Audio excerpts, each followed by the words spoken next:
एक बार की बात है, किसी गांव में बहुत धनी सेठ रहता था तथा उसको ईश्वर के प्रति अपार श्रद्धा थी। उसने अपने बचाए हुए पैसे से गांव में एक बहुत बड़ा मंदिर बनवाया। फिर जब मंदिर बन के तैयार हुआ तो बहुत से दर्शनार्थी मंदिर में दर्शन लाभ के लिए पहुंचने लगे। मंदिर की भव्यता को देख लोग मंदिर का गुणगान करते नहीं थकते थे। धीरे धीरे समय के साथ मंदिर की ख्याति जाने माने मंदिरों में होने लगी और दूर दूर से लोग दर्शन लाभ को मंदिर में पहुंचने लगे। इस तरह उस सेठ ने श्रद्धालुओं की बड़ी संख्या को देख उस व्यक्ति ने मंदिर में ही श्रद्धालुओं के लिए भोजन और ठहरने की व्यवस्था का प्रबंध किया।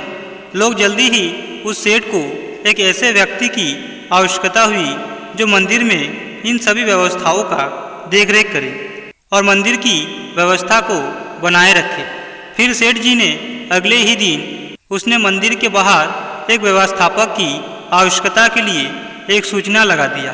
तभी सूचना को देख कई लोग उस धनी व्यक्ति के पास आने लगे।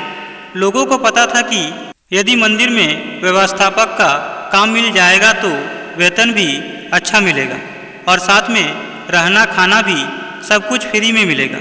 लेकिन वह धनी व्यक्ति सभी से मिलने के बाद उन्हें लौटा देते और सभी से यही कहता कि मुझे मंदिर के व्यवस्थापक के लिए एक ऐसा योग्य व्यक्ति चाहिए जो मंदिर की सही से देखरेख कर सके।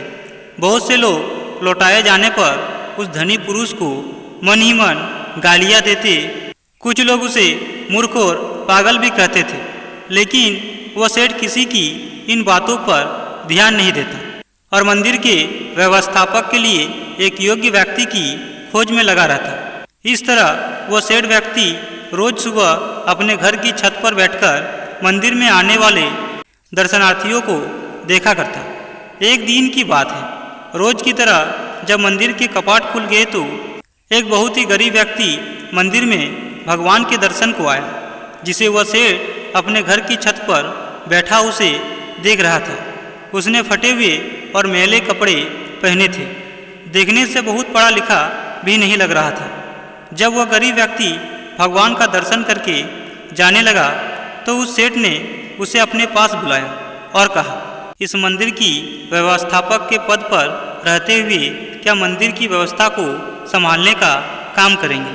सेठ जी की बात सुनकर वह गरीब व्यक्ति बहुत ही आश्चर्य में पड़ गया और हाथ जोड़ते हुए बोला, सेठ जी, मैं तो बहुत गरीब आदमी हूँ और पढ़ा लिखा भी नहीं हूँ। इतने बड़े मंदिर का प्रबंध मैं कैसे संभाल सकता हूँ? सेठ जी ने मुस्कुराते हुए कहा, मुझे मंदिर की व्यवस्था के लिए कोई विद्वान पुरुष नहीं चाहिए, बल्कि मैं तो ऐसे तो किसी योग्य व्यक्ति को इस मंदिर के प्रबंध का काम सौंपना चाहता हूँ जो इस मंदिर की व्यवस्था को सही से संभाल सके। फिर उस गरीब व्यक्ति ने सेठ जी से आश्चर्य से पूछा कि इतने सब श्रद्धालुओं में आपने मुझे ही योग्य व्यक्ति क्यों माना? सेठ जी बोले, मैं जानता हूँ कि आप एक योग्य व्यक्ति हैं।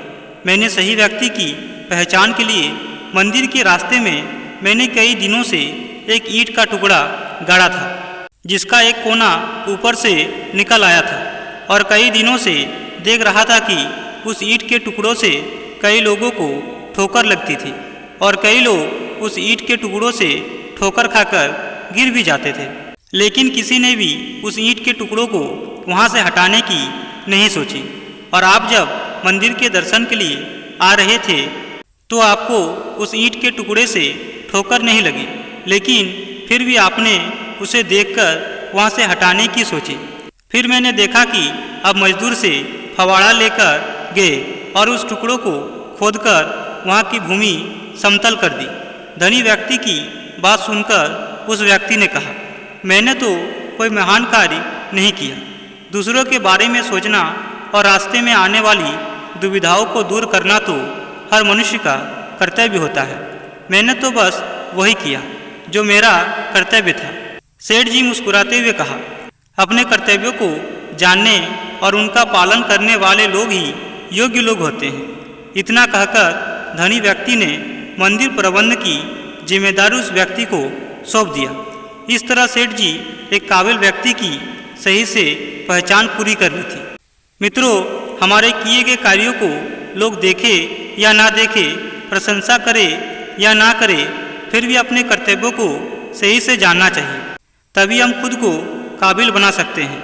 हमें दिखावे के लिए नहीं, बल्कि अपने कर्तव्यों की जिम्मेदारी को निभाना चाहिए।